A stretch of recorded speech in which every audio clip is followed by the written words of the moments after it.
Hey guys, Ash here coming at you today with another Raid Shadow Legends Champion guide. Today we're on the mini account and we're doing by popular demand, a bunch of comments. I have a few out there. That's right, it's Apothecary, one of the best rares in the game. Juan Honorato says, can you do a new guide on Apothecary, please, and thank you. We have Kevin Sykes says, loving these guides, how can we get you to do one on Apothecary? Well, ask and you shall eventually, eventually, receive here on the channel. We try to get to all champions, but starting with staples of the game, champions that are going to have a dramatic impact on a lot of new players out there, and in this case, even a lot of like mid-game players and even into the end game, we ought to do Apothecary. We ought to get that out of the way here. So we're on the mini account. I would love your feedback, guys. Do you like me switching up the accounts? Sometimes my main account, which is, more end game content, even if we're talking about rare champions, we make sure that we're always tackling the most difficult content we can, or, mid-game. This account's really early in that gray area of early game to mid game.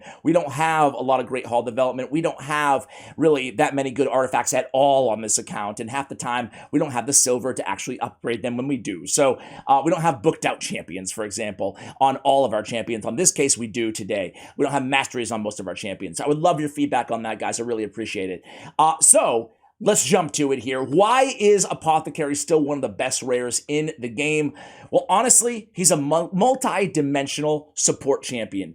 He can help you in so many different ways, in so many different areas in the game. This is why we love this champion. Let's start with his base stats. 17k HP and 1002 on the defense. Not to mention 106 speed is going to make him both fast, which we want him to be super fast. He is the king of speed in terms of rare champions in this game. Not only that, but good survivability with over 1000 defense and 17k HP. That's solid for a rare champion. On his A1, he has a triple hitter, which already makes him amazing viability, for Fire Knight, right? He's a beast really as a carry support champion in every dungeon out there, particularly in Fire Knight. We will show that in today's video. On Soothing Chant, heals a target ally by 35% HP. This heal can be critical. It's an extremely unique ability that Apothecary has based on his own crit rate. That's right. If you can get his crit rate higher, he has a chance of landing a critical heal on a 2-turn cooldown on his A2. This can be a giant heal if you're critting off of it. So again, extremely unique. It's a great heal, especially being on a 2-turn cooldown as well. What else is he bringing to the table? Well, of course, the ability that he's most known for is Boon of Speed. This is going to give you the big version of increased defense or increased defense would be cool, but it's increased speed on a 3-turn cooldown with a turn meter boost by 15%. Again, this is unique in terms of a really, really good speed ability coming from a rare champion nonetheless. We also have this great aura.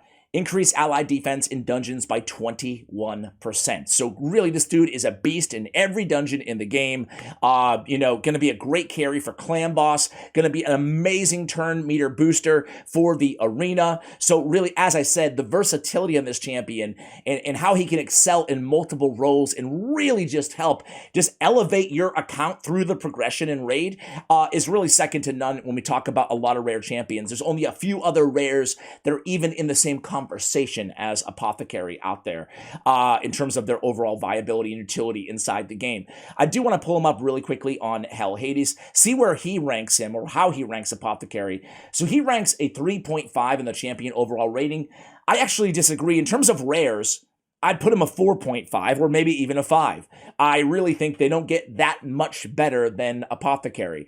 But we do have solid ratings across the board in the dungeons. Where he does fall off, and I do agree here, is a little bit towards the end game content, the newer content. We're talking about Iron Twins, we're talking about Sand Devil. In those areas, his viability in a lot of Doom Tower bosses, it's a bit limited. But of course, all the traditional stuff, dungeons, clan boss, arena, blah, blah, blah, that is where he's really, really good. He gives him a 9 out of 10 book value, and I agree with that. I would even go as far as saying 10 out of 10. If you're going to use a rare skill tome, look no further than Apothecary to use said skill tome. He's one of the best investments you can make because we really want to take that A3 down to a 3-turn cooldown. We also want to take that Soothing Heal, the A2 to a 2-turn cooldown. So great use of your rare skill tomes on this champion. Even on this account where rare skill tomes are hard to find, of course, I use them without hesitation on Apothecary. So here he is, guys, on the mini. Let's take a look at his total stats to start things out here. 223 on the speed. There's no need for accuracy on this champion. 82% crit rate. There is a need for crit rate, not crit damage. You won't get like extra big heals if you have a ton of crit damage on top of the crit rate. It's just the crit rate that you need. If you land that critical heal, you're going to land the critical heal, and that's it. Now, it can't scale even higher. I thought that at first, and I was like, wait a second here. What if I jam up some crit damage? Is he going to be doing even crazier heals? We also have some defense and some HP, some survivability. So really, in terms of stat priorities, we're looking at speed number 1, and then I would just say survivability in crit rate. You don't need to have 100% crit rate on this champion. And I would go so far as to say, guys, that it's not, I wouldn't build Apothecary personally with crit rate on the gauntlets. I would rather have a nice amount of survivability, make sure he's not dying, focus on speed instead, and survivability overall, so defense percentage or HP percentage on the gauntlets. I see some people go with crit rate, just to, again, get that crit rate up for the critical heals, but for me, I don't know, unless you're guaranteed that he's going to stay alive, I would not make that change. I just don't think the risk reward is there. Keep him alive. Keep this dude alive, right? So, but what I did go, though, is crit rate set on him, because again, I'm kind of limited on gear here, and a little bit of crit rate is great for that chance at a critical heal on the A2. So I did go with 2 speed and 1 crit rate set. I don't think that crit rate is going to be like, the number 1 recommendation for an artifact set on this champion by any stretch of the imagination. I think the most popular build by far on Apothecary is going to be triple speed sets, because again, getting this champion to go first on all your teams, specifically in the arena, is going to be paramount to extracting the full value out of him. So in terms of his aura, again, I mean, we're running him in aura lead pretty much in all of our dungeon teams that we're using him. For my particular teams, I use Apothecary in every dungeon that isn't Force Affinity, because I don't want to go against that negative affinity matchup. And sometimes, though, in Fire Knight, maybe I even do, because the triple hitter's still a triple hitter. If you're staying alive, you're staying alive, okay? What I want to do, guys, is pick out the Masteries for Apothecary together. All right, so I'm going to go with offense and support on this champion. There's nothing wrong with going defense as well. I would definitely come down for Retribution. The chance of counterattacking on the Fire Knight is incredibly helpful. But for me, I really like the extra damage, especially against Clan Boss, from going down and selecting Giant Slayer. So let's go ahead and start there. I will take the extra crit rate because, again, why not? I'll take the crit damage just to get down. Do I even... I think that's still the right way to go here. Yeah. I'm going to take the crit damage. And then I'll come down and just pick out Life Drinker. And then I'll come down again to bring it down. We'll come down to Kill Streak, just so we can go down to Giant Slayer. And then on the support side, we'll pick up the HP. Again, we have no need for the accuracy. We'll pick up the Lay on Hands. We'll pick up the Healing Savior. We'll go ahead and take the Merciful Aid as well. We'll come down with Lasting Gifts, have a chance of increasing the duration of the increased speed on this champion. We're also going to pick up Rapid Response, increase the turn meter when a buff cast by the champion is removed or expires. We'll pick up Lore of Steel as well, get that nice set bonus, because we do have the speed sets on this champion. And then we're also going to pick up Spirit Haste, increase speed for each dead ally. And then I'm going to pick up Exalted Death to just keep him healed up as well. So those are the masteries we're going with here, guys. Again, Giant Slayer is pretty easy go-to.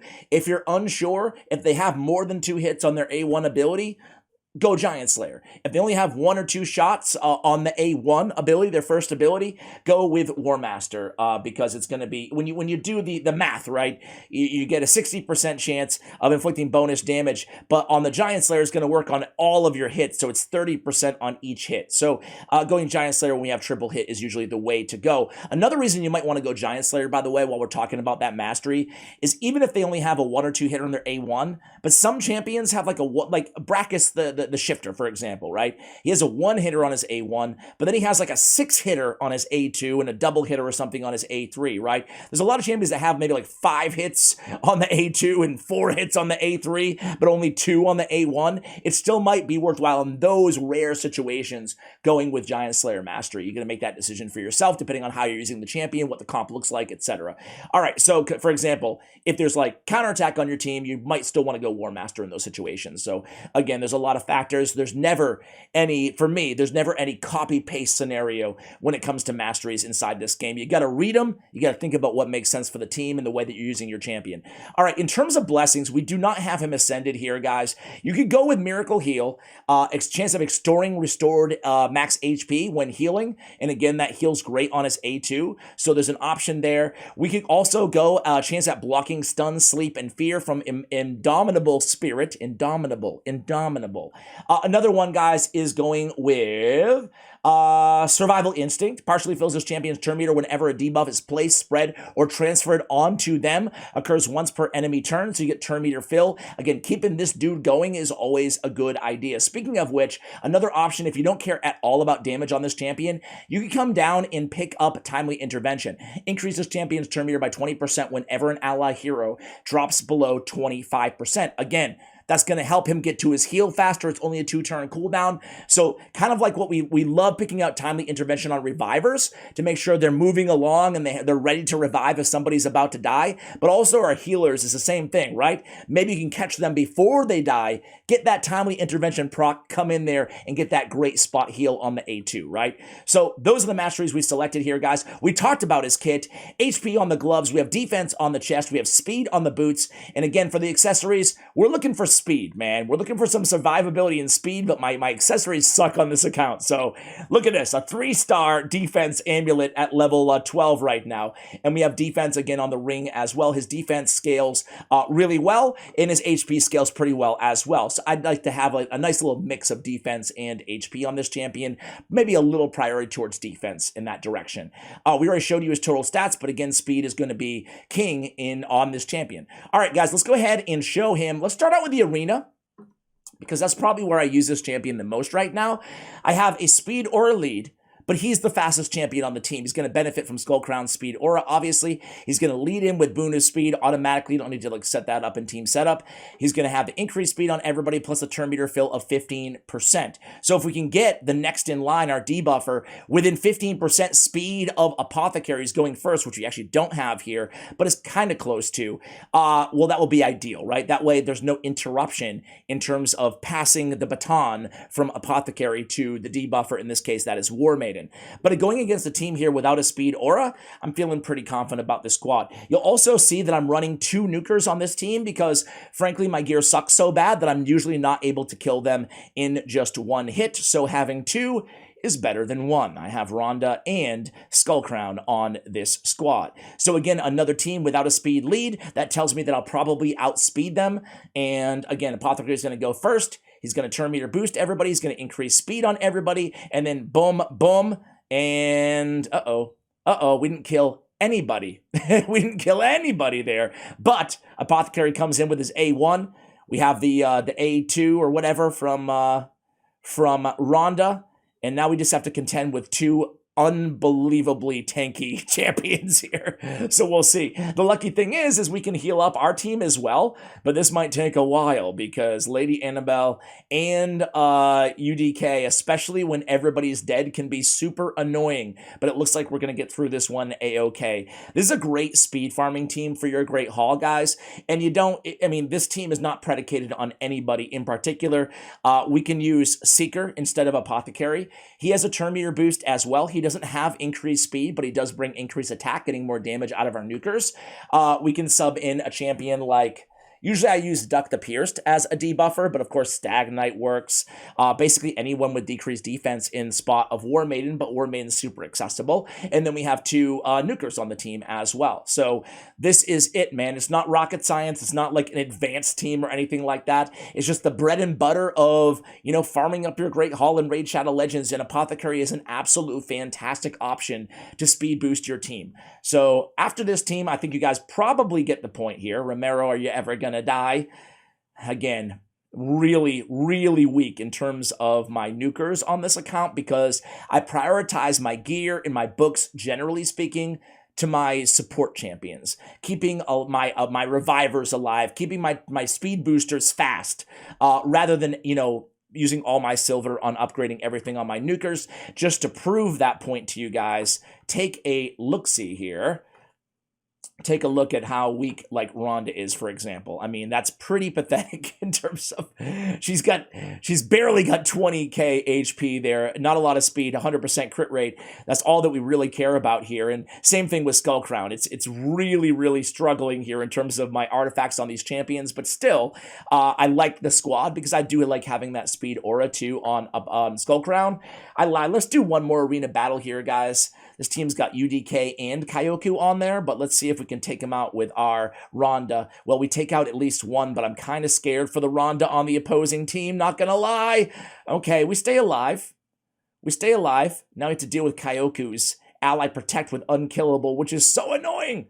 Boy, I wish I had that champion on this account. At least we kill Ronda. Now it's a matter of just waiting things out. But look at Skull Crown. She's about to die, but we do have the heal, and she will have one turn of Unkillable as well, which is going to be great. That's why we love Skull Crown again. We don't have a Reviver on this team, so now it's going to be up to Skull Crown to finish the job. Luckily, we do have that great spot heal came in there, and we take out UDK. So if we can catch Kyoku with her Unkillable off, which we do, eventually we'll have her down, and that will be a battle and a dub for Team Apothecary. And again, this is just one of the multiple areas that we can use this champion. Clan Boss I'm not going to show today because I already used my keys on this account, but I will say, oh man, it's going to take forever, dude. All those Unkillables. Come on, man. All those block damage, I should say. But yeah, I mean, he's a great turn meter booster for, and it would definitely want to go with Giant Slayer again for Clan Boss. He's great for increased speed. He's great for the heal. I mean, at this point, you know all the reasons that he's a good champion. All right, can we get the job done here, or is Kyoku going to solo the squad? Apothecary ends things there. Good job, GG's. All right, guys, let's go ahead and go on over to Fire Knight as promised at the beginning of the video. So I'm going to go, again, I'm looking for stages that are Spirit Affinity, or Magic Affinity, excuse me. Spirit Affinity a little bit easier. We can just kind of load the team in with Magic Affinity champions that are fairly easy to get in this game. Again, we have Ronda, we have Duck the Pierced, we get Syl the Drakes, and we have Coldheart here. So notably, Ronda, Coldheart, and Apothecary all have either 3 or 4 hits on their A1, and that's going to help us get that shield down of the Fire Knight. And then we have Coldheart, who has the heal reduction as well. We don't have a lure on this account, so unfortunately, that shield is going to go back up. I'm going to come back to you guys when we get to the Fire Knight. Be right back. All right, guys, here we are against the Fire Knight. So he leads off with a triple hitter there. Nice to see. We got a double hitter from Syl the Drakes, and then we get more triple hits and a quadruple from Coldheart. Unfortunately, we get that shield down for only a brief moment. You'll see we're in trouble right now. Look at Coldheart's health. Look at Ronda's health. Well, we go in with the A3, but we're fast enough to come back around with a Soothing Chant, pick Coldheart back up, and that's super important for obvious reasons. She's bringing the amazing Heartseeker, reducing that turn meter of the Fire Knight, and giving Apothecary time and Syl the Drakes as well to get those heals in and get Ronda nice and healthy, all the while keeping the team moving quickly with not just the increased speed, big version, but also the turn meter support on the A3. So this time we get a lot more damage. That heal reduction does stay on the Fire Knight, so we won't have to be dealing with any of its healing when that shield does go down, which inevitably it will. And there it goes, 0 heal, and a big attack comes in, but not the big attack, so everybody remains fairly healthy. Again, coming in with a double hitter, and then a triple hitter, and then there we go. Look at those War Master procs doing that extra 14k damage per hit as well. Nothing compared to the 147k, or whatever it was, of Coldheart on that amazing Heartseeker A3 ability. Guide on Coldheart probably coming in about a month or so. I'm trying to spread out all the uber good rare champions similar to Apothecary. But guys, needless to say, this is a champion who can help you out in so many different areas. I hope you found today's video inspirational and or helpful, or at least semi-entertaining and useful. Yeah, I just think he's an incredible champion still to this day. You can ride this dude late into Raid Shadow Legends. He can help you in so many different areas. People are still using him on Nightmare and Ultra Nightmare Clan Boss, even some 1-key teams still using Apothecary. It's definitely not the norm, but I've seen it out there, guys. Thank you so much for watching, and as always, take care, guys.